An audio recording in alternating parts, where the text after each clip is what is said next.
Assalamualaikum warahmatullahi wabarakatuh. Perkenalkan, nama saya Diana dengan NIM 2381080053 dari jurusan Pendidikan Islam Anak Usia Dini IAIN Syekh Nurjati Cirebon semester 2B. Yang terhormat Ibu Dr. Maulidia Ulfa MPDI selaku dosen pengampu mata kuliah Neuroscience, saya ingin menjelaskan materi tentang periode emas atau Golden Age. Periode emas atau Golden Age adalah tahapan pertumbuhan dan perkembangan yang paling penting pada masa awal kehidupan anak. Golden Age meliputi 1000 hari pertama kehidupan anak yang dihitung dari masa dalam kandungan sampai dengan usia anak mencapai 2 tahun. Golden Age adalah periode yang sangat penting dan perlu diperhatikan, khususnya oleh orang tua. Pada Golden Age, otak bertumbuh secara maksimal, begitu pula pertumbuhan fisik. Selain itu, pada masa tersebut juga terjadi perkembangan kepribadian anak dan pembentukan pola perilaku, sikap, dan ekspresi emosi. Jika berbagai kebutuhan anak diabaikan, pada Golden Age anak dikhawatirkan mengalami tumbuh kembang yang kurang optimal. Adapun berbagai masalah yang terjadi akibat kurangnya pemenuhan kebutuhan anak pada masa Golden Age adalah seperti adanya gangguan kognitif, stunting, atau perawakan pendek, serta adanya keterlambatan bicara maupun gangguan perilaku.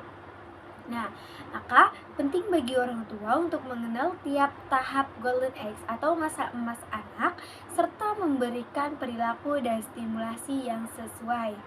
Adapun tahapan Golden Age yang perlu diperhatikan orang tua adalah yang pertama yaitu tahap pertumbuhan anak. Anak akan mengalami pertumbuhan fisik mulai dari peningkatan berat badan, tinggi badan, dan lingkar badan. Dalam tahapan ini, orang tua perlu untuk melakukan pemantauan terutama mengenai kebutuhan gizi pada anak untuk mendukung pertumbuhan fisiknya secara optimal. Yang selanjutnya yaitu ada tahap perkembangan anak. Tahap ini anak yang mengalami 5 jenis perkembangan antara lain yaitu yang pertama, motorik kasar. Motorik kasar adalah kemampuan yang berkaitan dengan gerakan tubuh dan menggunakan otak besar baik sebagai besar maupun seluruh anggota tubuh. Yang kedua yaitu motorik halus. Motorik halus yaitu kemampuan yang berkaitan dengan keterampilan fisik yang melibatkan koordinasi mata, tangan, dan otot-otot kecil.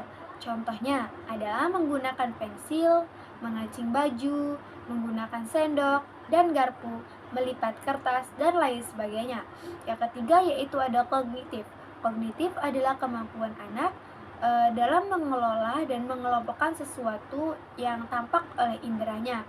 Contohnya yaitu anak usia 2 bulan mulai tertarik dengan wajah ibu, usia 6 bulan mulai mencari benda yang jatuh, usia 2 tahun mulai mengelompokkan benda berdasarkan kesamaan seperti hewan, kendaraan, dan sejenisnya.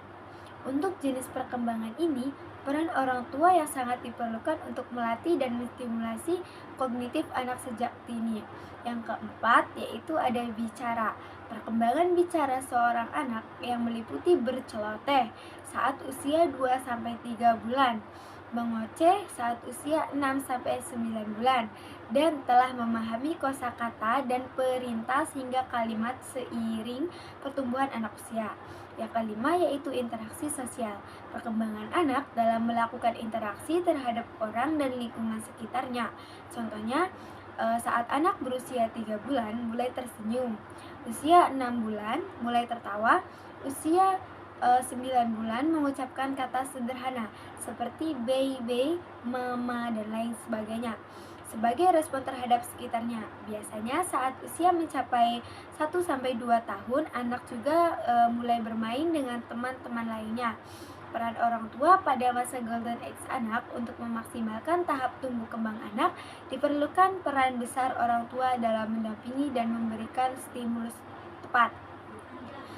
Beberapa rekomendasi cara yang bisa dilakukan oleh orang tua untuk mendorong tumbuh kembang anak yaitu antara lain bersikap penuh kasih sayang, hangat, dan responsif, memahami bahwa anak itu unik, membuat rutinitas menyenangkan dan bermanfaat bersama anak, memberikan stimulasi seperti mengajak bicara, membaca, bernyanyi, bermain, dan sejenisnya. Yang selanjutnya memilih tontonan yang baik sesuai usia anak, memberikan pengawasan yang baik pada anak untuk keamanan dan keselamatan pada anak. Itu saja yang bisa saya sampaikan. Kurang-kurangnya saya mohon maaf. Wassalamualaikum warahmatullahi wabarakatuh.